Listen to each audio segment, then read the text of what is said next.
Friends, ఇప్పుడే అందిన వార్త 100 మంది మహిళలు కన్నుమూత.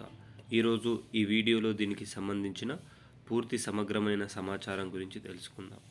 ఎవరైనా మొట్టమొదటిసారిగా మన ఛానల్ని చూస్తున్నట్లయితే చూసిన వెంటనే లైక్ చేయండి, షేర్ చేయండి, అదేవిధంగా కామెంట్ చేయండి, అదేవిధంగా సబ్స్క్రైబ్ చేసుకొని బెల్ ఐకాన్ ఆన్లో పెట్టండి.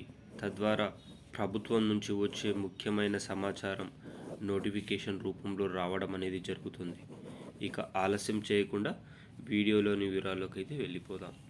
కేంద్ర హోంశాఖ మంత్రి ఆపరేషన్ కగార్లో భాగంగా 2026 మార్చి 31 నాటికి భారతదేశంలో మావోయిస్టులు అనేది ఉండరని కేంద్ర హోంశాఖ మంత్రి అమిత్ షా ప్రకటించడం జరిగింది.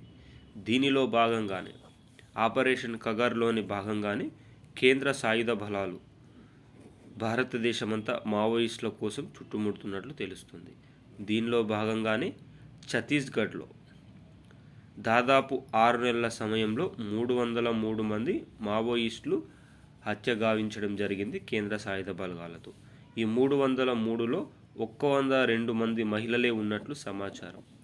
కేవలం ఛత్తీస్గఢ్లోనే మావోయిస్టులలో 102 మహిళలు మృతి చెందడం పట్ల మావోయిస్టులు తీవ్ర కోపంగా ఉన్నట్లు తెలుస్తుంది.